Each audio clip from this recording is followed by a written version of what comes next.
and my geography teacher. She came to the classroom and say, well, geography is very important. Because she said, this morning I was in the West Lake in Hangzhou and met some Westerners. And she said, I asked, where you're from? And they said, some nation. She said, I don't know. So they draw a map. They say, now I know because from the map I know where they're from. So she told us the story, and I say, very interesting. If I can communicate with the Westerners about the world, it will be quite interesting. For 9 years, every morning, almost whether snow, rain, sun, I went there looking for foreign tourists to become the free guide, and I made a lot of friends. This trained me the way of think different from the other kids in China in my generation. Because everything I learned from the tourists, foreign tourists, are so different from the things I learned from the schools, my parents, because we thought China was like that, the world was like that in our books, you know. But the thing that I learned from outside, they're so different. So that trained my way of thinking different. When people talk about everything, when everything people agreed, normally I take 1 minute to think about, is that true? When everything disagree, I say, take about 1 minute, think about it. Is that true? So that was a training. Since there's no way to learn English at that time, there's no teachers in our city who can teach people to speak English. So I listened to the BBC and Voice of America. And there, every evening, 9 o'clock, 8 o'clock to 9 o'clock, I open my video, you know, from the first Monday, Wednesday, and Friday, I listen to the VOA. The first book I heard about is the Adventure of Tom Sawyer. Talked about the different constituencies you have at Alibaba, and you always say, number 1, customer, number 2, employees, number 3, shareholders. You got a lot more shareholders today.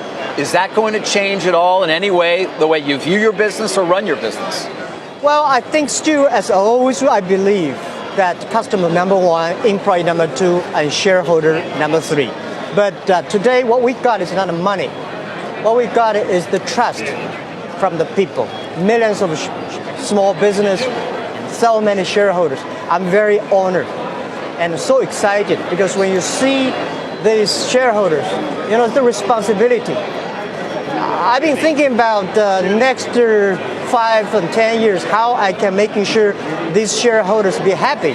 But the very important things, make these guys, people standing there, if they are successful, we all be happy. That's what I believe. Something else you will have a lot of today is money. 15 billion or more raised by the company. Not to mention a currency, which we're going to watch open here in probably a couple of hours, that you conceivably can use. How do you view that strategically for Alibaba? Are you going to be buying a lot of things potentially outside of China? Give us some sense here in terms of your thoughts now that you'll have an awful lot of money at your disposal and, of course, a stock price that conceivably is going to be very highly valued. Well, I think to me as an entrepreneur, the instinct of entrepreneur is try to build the things yourself. And I think there are so many things we have to do with our ecosystem. Not only we are helping small business in China, I think small business in Africa, in Southeast Asia, in Europe, in the States, a lot of farmers need help. So I think the money will be spent there. The technology if we want to acquire, and buy these companies can help the ecosystem that can help the small business. Can you walk us through where your head is on the pricing? Is this where you wanted it? Why didn't you go higher? A lot of people said it's worth more and will be worth more today. I think that's the bank's decision. That's my CFO's decision, my team decision. And to me, I just to give them I don't want the disappointed shareholders. I want to make sure they're making money. And I'm sure, and I really want to tell the team that shareholder number 3, that's not a name. It's the discrimination.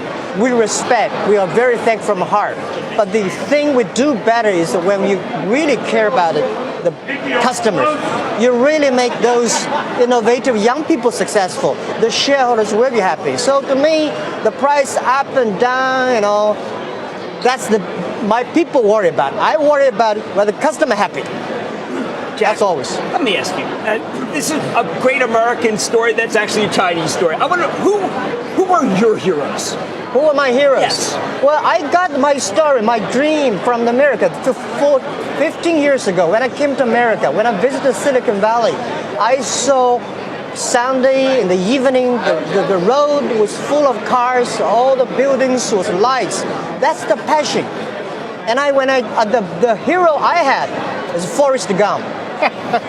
14 years ago when I watched Box of chocolates? Yeah. You know he's a fictional character, I though. really You did. like that guy. I've been watching that movie for about 10 times. Every time when I'm frustrated, I watch the movie. And I watched movie before I came here again. For this movie. humility. Yeah, for coming to the New York because I watched the movie again and telling me that no matter whatever changed, you are you. And I'm still the guy 15 years ago. I only earn like $20 a month. And today I can do that much, It's honor. What does it mean for the People's Republic of China? I think we were giving a lot of people inspiration. We want to encourage a lot of people say yes. Because one of the things I want to do, 15 years ago I told my people in my apartment that if Jack Ma and if people like us can be successful, 80% of the people in China can be successful, and 80% of the young people in the world can be successful. We do not have the rich daddy, powerful uncle. We do from nothing. So that's what I want to do on China. What would you say to an American investor who is really interested in your company and the growth opportunity, but worries about interference from the government, transparency, books, regulators we don't understand? How do we get around all of that? Trust. Trust us, trust the market, and trust the young people, and trust the new technology. And the world is getting more transparent. Everything you worry about, I've been worried about in the past 15 years. Everything you worry about, I've been gone through this tough 15 years. That's not easy, and we are ready to work for another 87 years. So I want to tell the investors, we take care of them. Trust has to be earned, of course. Because when you trust, everything is simple.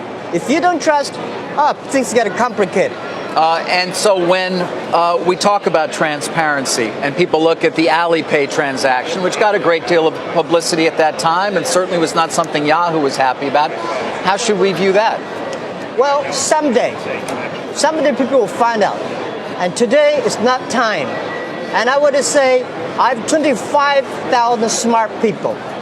If I do anything wrong, I'm transparent, I'll put that company into my pocket. And why I've been keep on telling mission and vision and value for 15 years. People would leave us. And we are making sure the ecosystem, somebody has to make tough decisions. As a CEO, you're balancing, and I'm doing that. And I want to say, someday, time not ready, but when people realize, when people know the real story, they will feel proud. Okay, well, feel free to come back and tell it to us when you're ready. I feel proud. I would just say one thing. The decision for Alipay was one of the most painful decisions I have ever made in my past 15 years business career. But this is the decision I feel most proud of in the past 15 years. That is courage. That's called courage, responsibility, and leadership. Somebody has to make the tough decision. Right. And I did it. Jack, when I spoke to investors who met with your team as they investigated the company, all of them came out saying, of course, we're going to want to own a lot of shares, but they still had other questions that didn't get answered. Yeah. For example, your logistics business. You own 48% of a logistics business that is enormous, yet it's not consolidated at all on your income statement. Some people worry, well, will a day come when that has to come on board, and what will that mean for what we're looking at in terms of the numbers at Alibaba? Okay, the good thing is because the logistics system is not good in China. That gives us opportunity. If it's already very sophisticated, then why would they need us? One of the reasons why e-commerce in China grow faster than the USA, because the infrastructure of commerce in China was too bad. And the USA e-commerce could not do better because, it's a supplementary. I said e-commerce in the USA is a dessert. and in China become a main course. And logistic, we are talking about 27 million packages in China totally every day. But what we will see in 10 years will be 200 million packages every day. So we have to solve that problem, not today's problem. 200 million packages which I think a day. in 10 years. Jack, I think there's a misperception also. I think people say, well, it's Amazon, but if I have an idea for a company, I have a product, I know I can go to your site and I can find someone in the world who will manufacture my product for far less. Talk about the idea that this is maybe the great entrepreneurship site of all time. Exactly. This is what we are doing. Our mission is helping doing business easier. So we were giving not only traffic, we give technology, we give logistics, we give trusted record. We also give the financial service for small, medium size. They don't worry about that because when I was doing my business 15 years ago, nobody supported us. So today we want to build up this infrastructure. That anybody, if you have ideas, come to our site, working hard. Everybody is a fair play game. But you also care about making sure that there's no slave labor involved. No. Talk about that, because that's important, because I don't want to communicate with someone where I end up in a factory that collapses. Now, we have a strict rules to see that. And also, intellectual properties and copycats and fake products, these are headaches of the world. And we are solving that. And the thing is that it's not about the slave. You see, 49% of the power sellers on our side are women. The women entrepreneurs coming up. And A lot of the customers today were female. Yeah, we would not unpurposely select five of the women. I mean, we feel so proud. Here's an obvious question. Yep. Are there American companies on your shopping list, and which ones are them? Well, I think there are a lot of American companies I would like to learn from. Whether they will sell, we can buy, we can work together, that's not important. Important is that if we can work together, helping small guys, I would do anything. But if they thinking about making money, well, we can long term. But helping small business, making sure the ecosystem is healthy for the small business, we would do anything. Jeff, where's China right now? The PRC's been cutting the repo rate last night. They've been doing these big bank injections. We have an impression that China is slowing. But is that just the export market? Is the consumer doing better in China than we realize? Oh, absolutely. And we are helping that. This is the power of Taobao, the power of Alibaba. The 300 billion sales every year. So we want to go to countryside and making sure they grow. Jack, 300 billion in gross merchandise value. How big can Alibaba become? Well, we have a dream, which probably I'm not about to say, but I think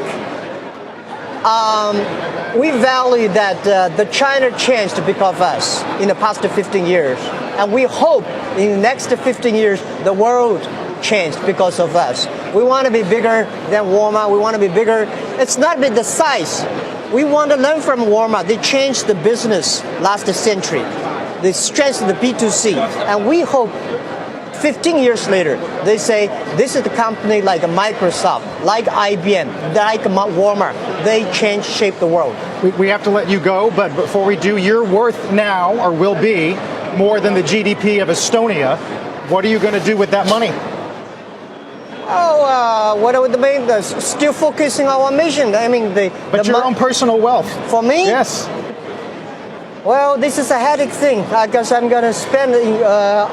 When I was, I think, 14 years ago, I asked my wife, "Do you want your husband to be a rich man or a business guy?" She said, "Of course, I respect a business person," because she never thought I would be a rich person.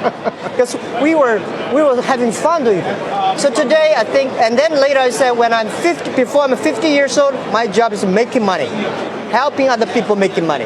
After I'm 50 years old, which is today 50 years old, I was spending money, trying to making sure more people get rich. Because you cannot spend a lot of money, right? So my job is that spending money, helping others.